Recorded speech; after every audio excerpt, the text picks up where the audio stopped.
Olá, eu sou o Rodrigo Martins, seja bem-vindo ao programa do Dr. Camisinha. Hoje nós estamos aqui com a doutora Ana. Doutora Ana, muito obrigado pela sua presença. Oi, Rodrigo, tudo bem com vocês? Eu gostaria de agradecer muito o convite para estar participando novamente do programa e hoje falar sobre um tema que eu particularmente sou apaixonada, né, Rodrigo? Hoje a gente vai falar um pouquinho sobre a prematuridade. Eu que trabalho na UTI neonatal, gosto muito sobre esse tema que tem extrema importância. Bom, e para você que está chegando, eu vou pedir para você compartilhar esse vídeo nas redes sociais, ok? Também você pode deixar seus comentários aqui embaixo no Facebook. Também você pode seguir as redes sociais do Dr. Camisinha, o Instagram e também baixar o nosso app, que é gratuito, tanto Android quanto iOS, tudo bem? Bom, doutora, em primeiro lugar, a pergunta é: o que é prematuridade? Então, essa é uma pergunta muito importante. O que é a prematuridade? A prematuridade, ela é definida quando o recém-nascido, ele nasce com a idade gestacional abaixo de 37 semanas. Muitas vezes isso é confundido com o peso do bebê. Então é importante definir que a prematuridade não tem nada a ver com o peso do bebê. Muitas vezes ele nasce com um peso abaixo de 2,5 kg, abaixo até de 2 kg, mas isso define se ele é pequeno para a idade gestacional ou adequado para a idade gestacional. Mas não é relacionado se ele é prematuro ou não. O que define é o tempo de gestação. Então, se ele tem menos do que 36 semanas, né, igual ou menor que 36 semanas e 6 dias, ou seja, abaixo de 37, é que a gente considera que ele é um prematuro.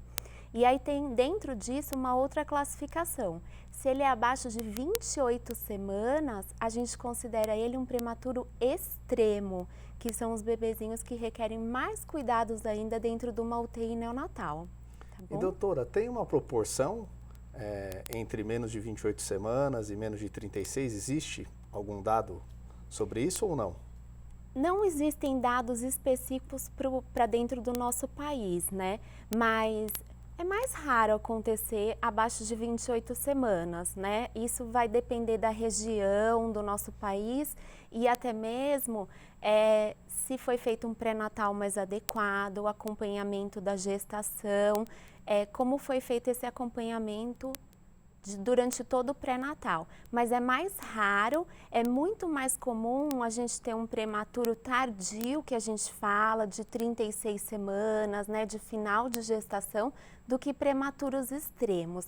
Mas isso vai depender muito da região que a gente está, do acompanhamento pré-natal, dos hospitais, se são hospitais que atendem mais alto risco, vai depender mais dessas situações, tá? Ótimo. E quais são as causas e os principais fatores de riscos para a prematuridade? Isso é muito importante a gente identificar para a gente poder evitar a prematuridade, né?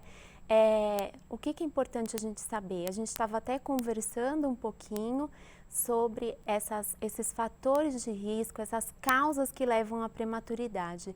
São diversos os fatores de risco. Então, por exemplo, uma coisa que é importante é a idade materna. Tanto a idade materna avançada, que hoje a gente considera acima de 40 anos, quanto as adolescentes abaixo de 17 anos podem levar à prematuridade.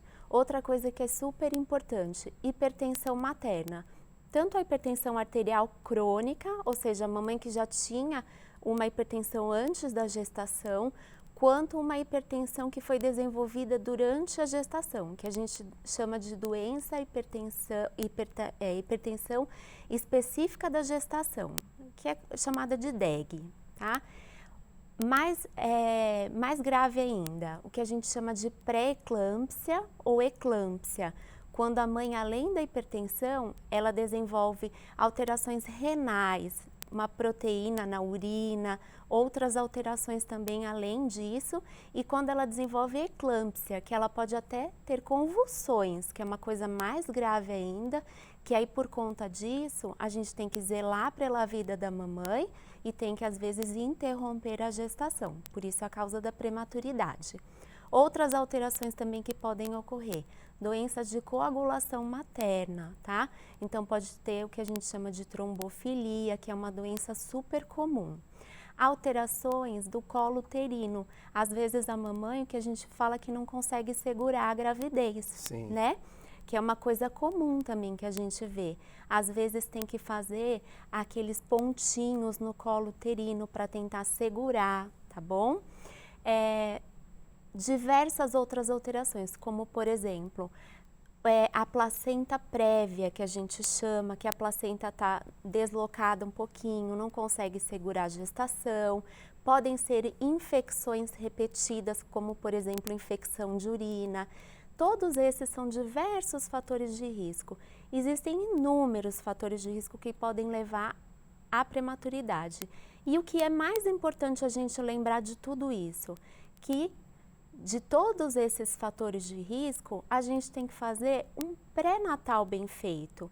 Porque se a gente tiver um pré-natal bem feito, a gente pode minimizar esses fatores de risco, porque a gente pode controlar a hipertensão, a gente pode fazer ultrassom seriado para ver a placenta, a gente pode fazer um controle das infecções. Então, tendo um pré-natal bem feito, a gente pode minimizar esses fatores de risco e pode evitar a ocorrência da prematuridade.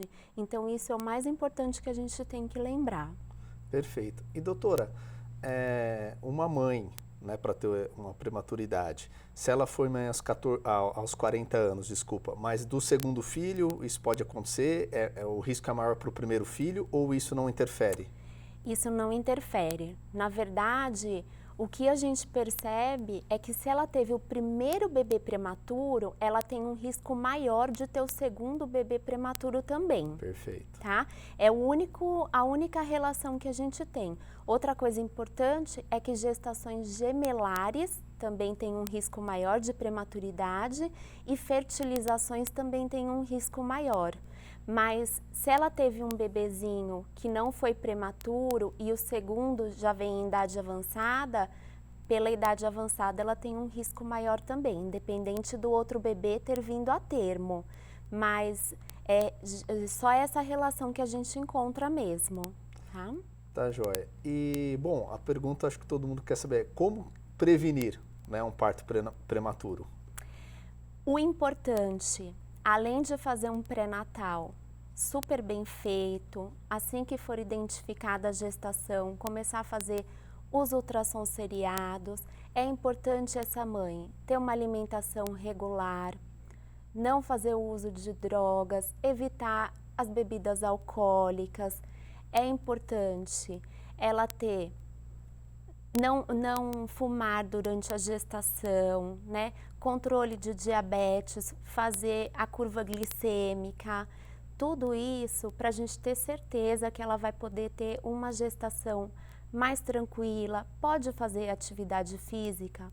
Pode fazer atividade física regular, a menos que tenha contraindicação médica para isso, mas pode fazer uma atividade física leve.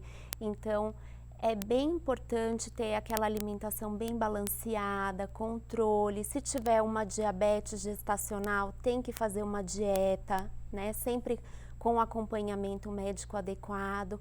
Sempre se lembrar disso, que é muito importante. E, doutora, qual é a idade melhor para a mulher ser mãe? É dos 20 aos 35 anos, que o corpo da mulher está mais preparado para uma gestação? A gente sempre fala que acima dos 18 anos, hoje em dia, antigamente era dos 18 até os 35. Hoje a vida da mulher, com a modernidade, a mulher trabalhando mais, a gente já está aceitando a mulher ser mãe até uns 39, 40 anos, né? Mas sempre lembrar, acima de 40 anos, aumenta o risco das cromossomopatias, aumenta o risco da prematuridade, doenças genéticas. Então, lembrar sempre disso. Então, acho que o ideal seria a mulher ter o bebê entre 18 a 39 anos no máximo. É lógico que, às vezes, isso, né, a vida da mulher é corrida e ela acaba optando por ter bebê mais para frente, mas sempre com bastante orientação médica. Hoje em dia já tem outras opções, né, como congelamento de óvulo. Não é uma opção para todo mundo, é lógico, né, porque ainda é uma coisa que é financeiramente às vezes inviável, mas se ela optar por ter uma gravidez mais tarde, é uma opção às vezes para fugir dessas cromossomopatias, mas não, lembre que não foge da prematuridade, porque prematuridade continua sendo um risco, porque o corpo da mulher não esquece a idade que ela tem.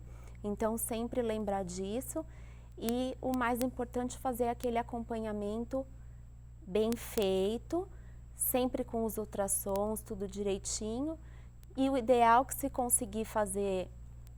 conseguir ter esse bebê entre as idades de 18 a 39 anos no máximo, vai ter mais segurança nessa gestação. Tá ótimo. E qual é o peso ideal, né, que uma gestante tem que ter, que ela pode ganhar, né, que é saudável? Perfeito.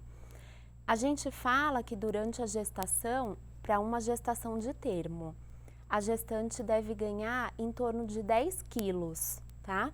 Isso pode variar, por exemplo, se ela tiver uma diabetes gestacional, é lógico que ela vai ganhar mais peso, até porque às vezes o líquido dentro da barriga da mamãe, ele pode estar aumentado.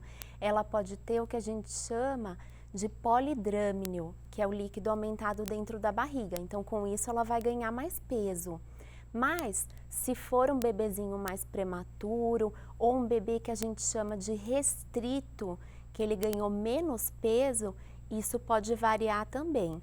Então, 10 a 12 quilos para um bebê de termo, a gente consideraria que é um ganho de peso saudável para essa gestante, que já é o considerado dentro da normalidade. Passando disso, já começa a ficar um pouquinho a mais. Aí é importante ela fazer uma dieta, né, para controlar um pouquinho esse peso e também começar a não interferir com o ganho de peso do bebê. Tá bom? Perfeito, doutora. Bom, a doutora deixou bem clara a importância de um pré-natal, né?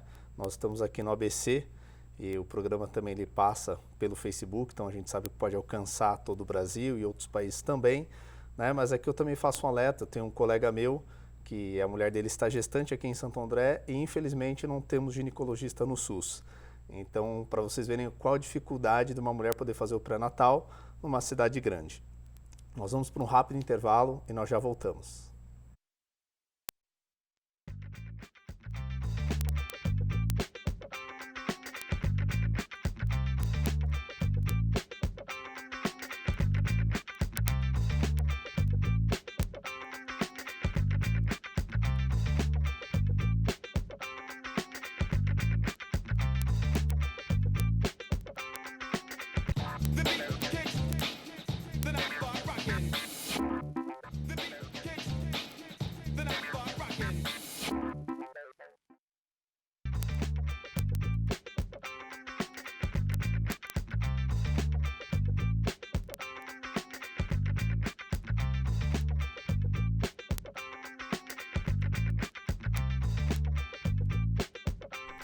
Olá, estamos de volta, hoje com um tema muito interessante, falando sobre prematuridade, né?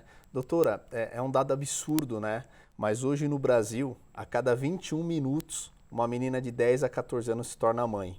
Então, a mulher, o corpo dela não está preparado para isso, né? E eu queria que você explicasse para nós quais são os cuidados especiais com o bebê prematuro. Sim. O bebê prematuro, ele é muito particular, eu falo que ele é um indivíduo à parte, né?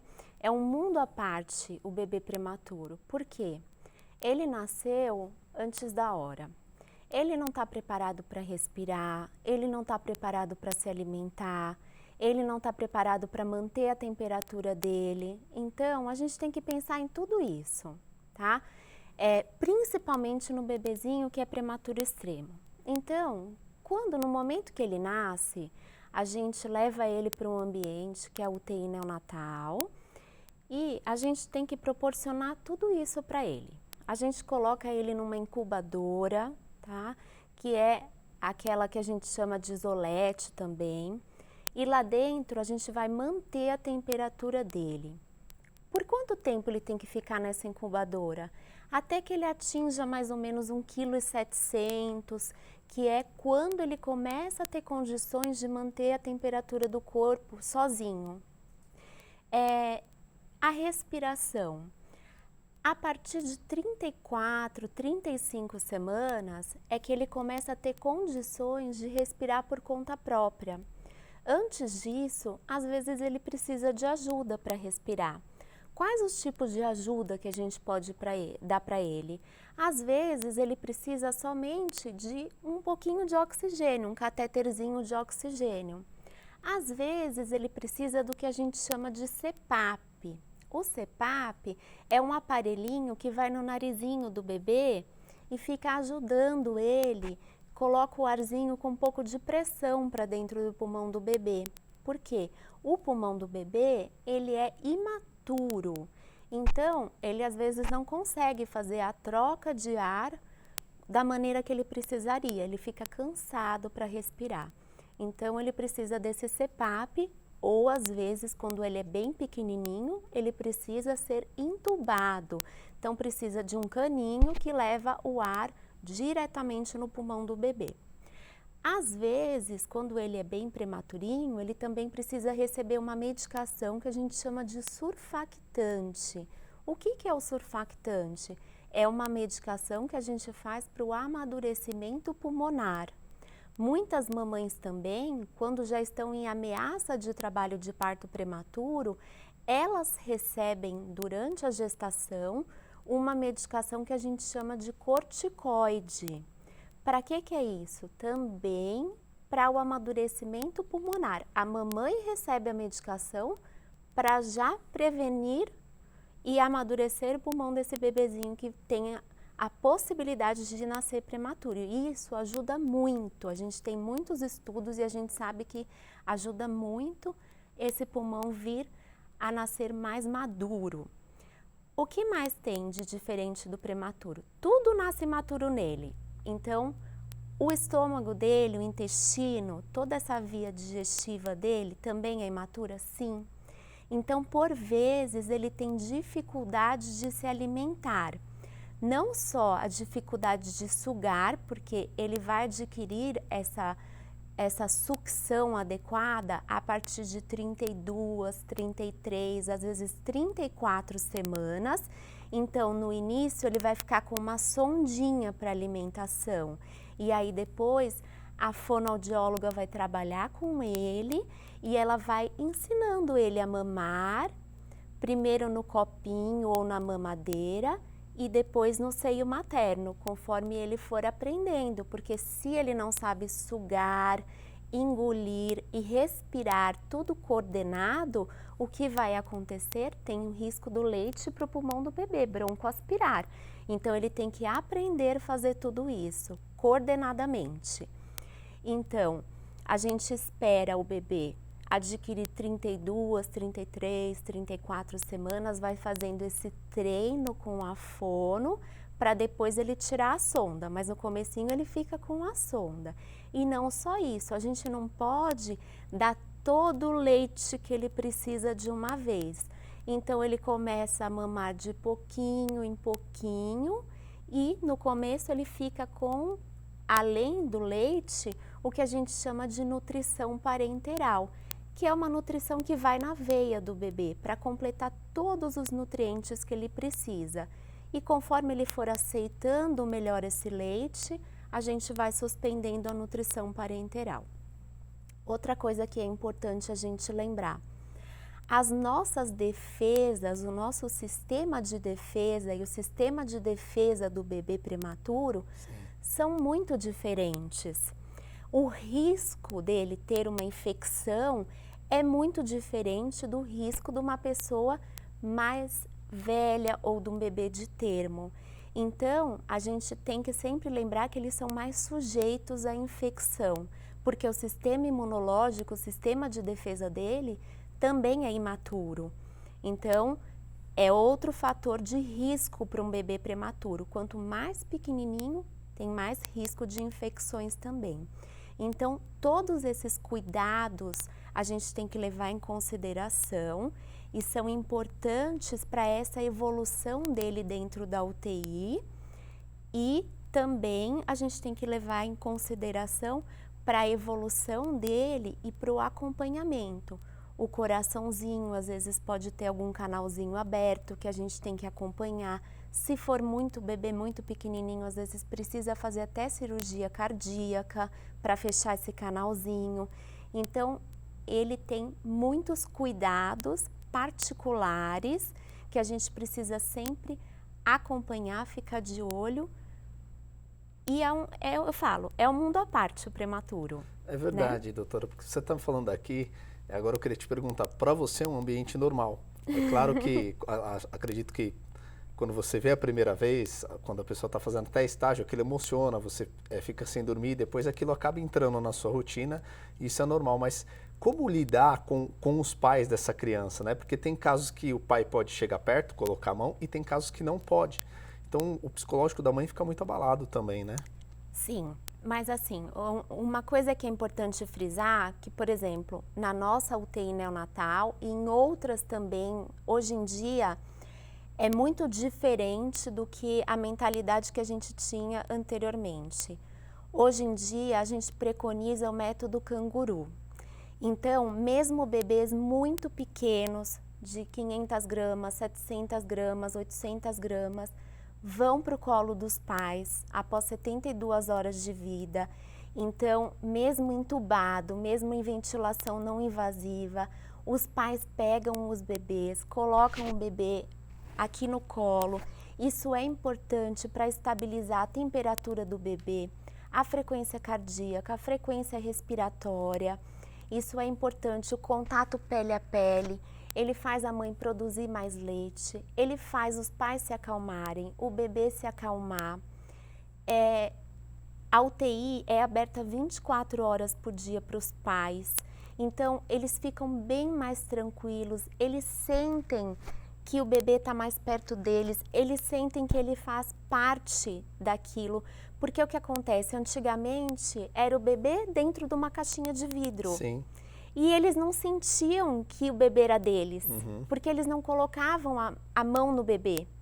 Então, hoje em dia, não. Hoje em dia, assim, você pega o bebê, fica com o bebê, continua gestando esse bebê fora da barriga. O pai também vai gestar essa criança, porque não faz mal, ele vai ficar internado 2 meses, 3 meses, mas quando ele for para casa, você já tem vínculo e você já sente que esse bebê é seu.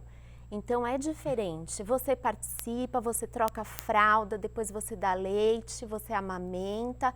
Então é diferente do que ele ficar dentro daquela caixinha e assim, olha, hoje ele é seu, pode levar para casa. Você tem que participar, então o canguru, ele faz tudo isso acontecer. E os pais, doutora, você falou que eles ficam 24 horas abertos, mas eles tem tempo para eles ficarem lá, ou 2 horas, ou não? Eles ficam o tempo que eles se sentirem à vontade? O tempo que eles quiserem. Perfeito. A mãe fica internada alguns dias, porque teve o parto, e aí depois eles têm a refeição de acompanhante, né? E eles podem ficar o tempo que eles quiserem. Eu passo visita com eles pela manhã, né, para dar as informações, o boletim, e aí eles podem entrar e sair como eles desejarem, não tem horário de troca, eles entram quando eles necessitarem, tem uma sala para eles fazerem as refeições, descansarem, e eles entram para ver o bebê no momento que eles quiserem. Perfeito. Doutora, eu gostaria que você deixasse para nós suas redes sociais, né? Se você atende, tem algum consultório, por favor, deixa aqui para o nosso pessoal. Rodrigo, eu gostaria de agradecer muito. A gente sempre tem muito para falar, ainda mais quando é um assunto como esse que eu falo que eu sou apaixonada e eu costumo dizer que quanto menor o bebê, melhor. Sim. Porque eles são um orgulho. Apesar da prematuridade, a gente tem resultados muito bons com os bebês. O mais importante, eu sempre falo, não é só o bebê sobreviver. é o bebê ter qualidade de vida e sobreviver sem sequelas. Então, sempre frisando isso, é importante um acompanhamento adequado depois da alta e a gente prima muito por isso. Então, eu queria agradecer muito ter participado mais uma vez com vocês. Se quiserem me adicionar no Instagram, é doutora Ana Luísa Rossini. Eu trabalho na UTI neonatal do Hospital Brasil, faço ambulatório também e tenho consultório na Avenida Doutor Antônio Álvaro 450. Muito obrigada. Bom, gente, nós vamos encerrando mais um programa. Fiquem com Deus, compartilhem este vídeo. Prematuridade é um assunto muito importante, acontece muito nas nossas famílias.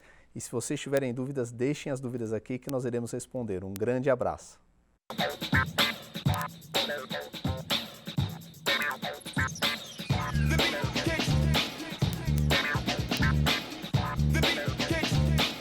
Then I start rocking.